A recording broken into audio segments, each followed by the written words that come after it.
Leo Demonheart has been the hero of humanity for thousands of years during the wars against demons. However, throughout his long life, he attains an immeasurable power, and humans begin to fear him. After humanity betrayed him, he tried joining the demon army since they lost the war against humans and were looking for new allies.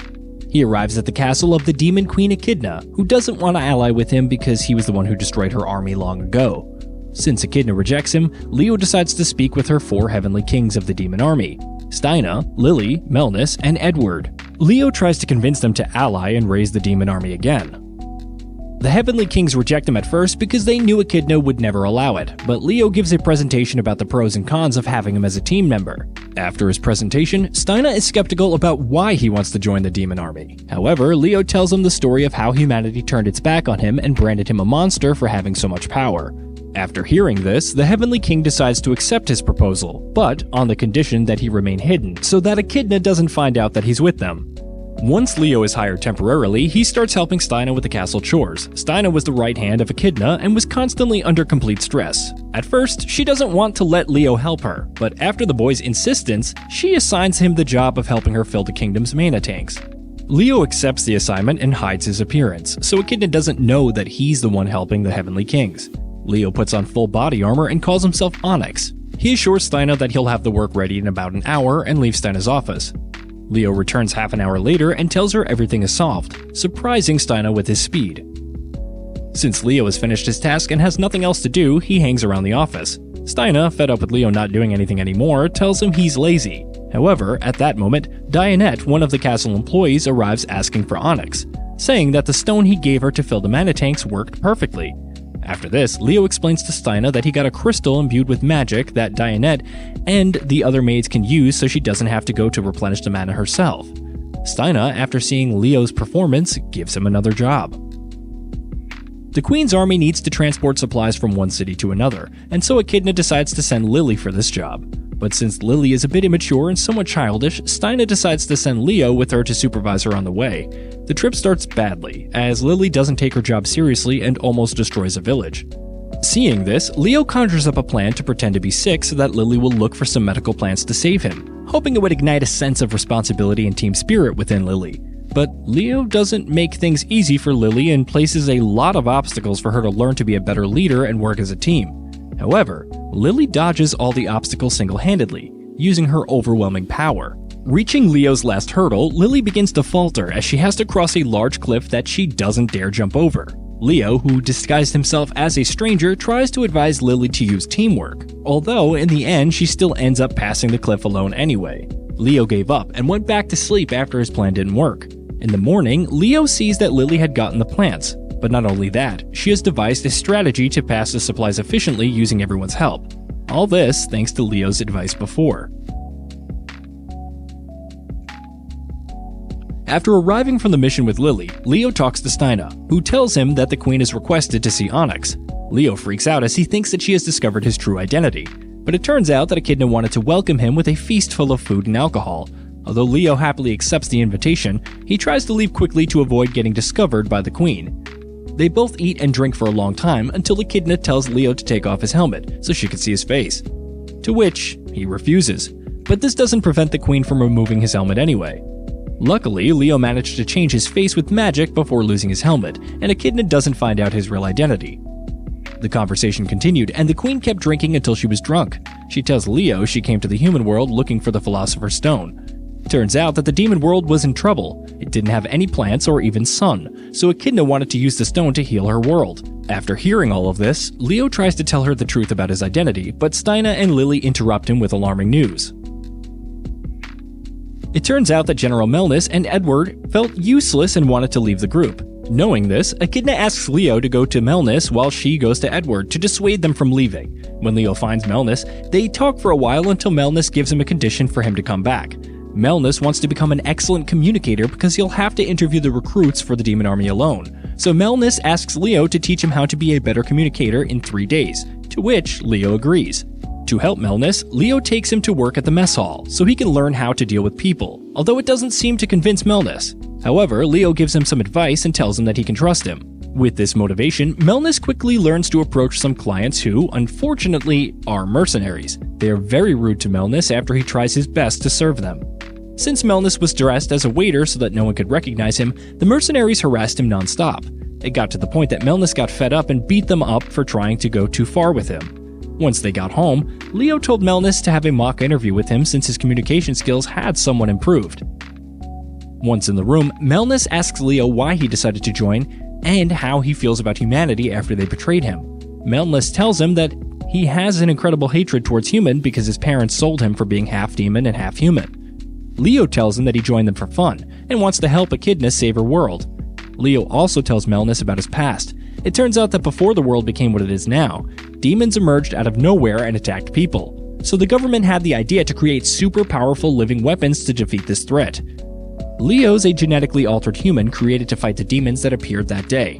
Not only that, but he's also thousands of years old and is practically invincible. Leo is programmed to save humanity and has learned and adapted to continue protecting them. But when the humans betrayed him, Leo finally felt free to do as he pleased, so he joined the Queen's army. After a few days, Jariath, General Edward's daughter, talks to Leo so that he can help her father with a problem. It turns out that Edward was feeling discouraged as he couldn't make his troops strong enough to defeat his enemies. Thanks to this, Edward felt disappointed in himself, reaching the point of wanting to resign as general. On the other hand, the town miner finds an ancient robot and calls Leo to identify if it's working. Leo recognizes the robot from his era and gets the idea to use it against Edward to teach him about humility. Leo takes the robot to where Edward was with his soldiers, and they start attacking it. The soldiers are no match for the robot, so Edward decides to fight it himself. At first, the robot outmatches Edward, but after some proper instructions from Leo, he catches up with the robot. Edward defeats it and finally understands how to properly train someone against stronger enemies, recovering his confidence to continue training his soldiers. Since Echidna wants to make Onyx part of her army, she sends Steina to look for him, who warns Leo to prepare. Leo's reading a book that brings back memories of his creation era. In Leo's memories, he was nothing more than an unfeeling demon-killing machine.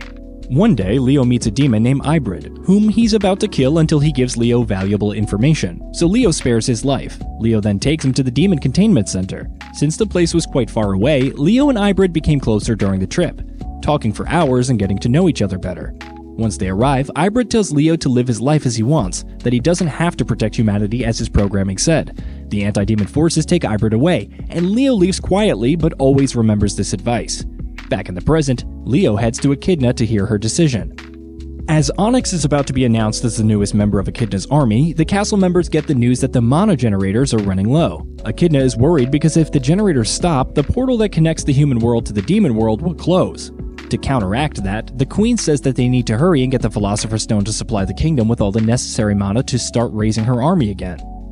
While the generals are in a meeting, Leo reveals his true identity to Echidna, who's upset but still listens to what Leo has to say. It turns out that Leo knows where the Philosopher's Stone is and promises to guide them to it. After an extensive walk and several conversations where Leo and Echidna get along better, Leo leads them to a mountain area where the Philosopher's Stone is supposed to be. Leo reveals to the generals that the Philosopher's Stone is his heart and that if they want it, they have to kill him to get it. Leo attacks Echidna, who asks for explanations about his behavior, to which Leo only replies that he's looking for a worthy successor. Because of this, he needs to know how strong she can be. The fight continues until she loses power and Leo defeats her. When he's about to deliver the final blow, Edward saves the queen. At that moment, a fight begins between all the generals against Leo. Although each of the generals offer quite a bit of resistance, Leo still beats them. They keep asking him for explanations about what he's doing, and he keeps telling them that it's for the good of humanity. Since he doesn't die, he could end the world himself. Since Leo's whole existence relies on the world being in danger, he's capable of threatening the world to keep his purpose. Meanwhile, Echidna remembers an ancient spell her father taught her that could paralyze Leo for a while. The queen tells Steina to keep Leo busy while she charges up. Once Echidna releases the power to neutralize Leo, Leo is shocked by it and thanks Echidna. When the attack hits Leo, he remembers his past and purpose to save humanity. Leo lived thousands of years defeating and saving humanity on multiple occasions until peace came to Earth. Leo was about to fall into madness since his programming couldn't let him live in peace. He was even about to create a weapon that would threaten humanity so that he could fight it to save them. Luckily, Leo realized his mistake and began his search for the correct successor to his power. When Echidna appeared invading a village where he was, Leo saw that the queen was very kind and honorable. Since then, Leo took on the task of seeing if she was the right one to inherit the position of the savior of humanity. Leo's healing factor was stunned thanks to the attack Echidna launched on him outside of his memories. Although the queen was barely able to restrain all of Leo's power, she managed to hold on long enough for the generals to attack him, almost killing him. When Leo is finally defeated, his body opens and the generals see the Philosopher's Stone.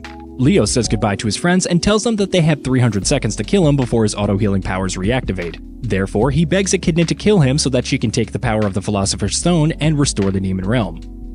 When Echidna is about to take the stone, she stops and tells Leo that she won't kill him, and that he better join her army. Leo is stunned by the decision. He begins to look for someone else to support his decision to die and kill him before the timer runs out. Edward rejects the proposal to kill him, and even Melnis scolds Leo, wanting to die.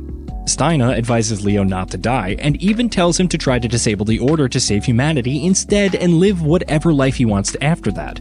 Upon hearing these words, Leo remembers Abrid and successfully deactivates the Order implanted within his head, and at the end of the time limit, his wounds heal. The next day, Leo joins Echidna's army to continue supporting her in the fight to save the people and humanity. And that was I'm Quitting Heroing Season 1 recap. If you enjoyed this recap, remember to hit that sub, click the like button, and comment down below to let me know what you think of the series. I'll see you on the next video.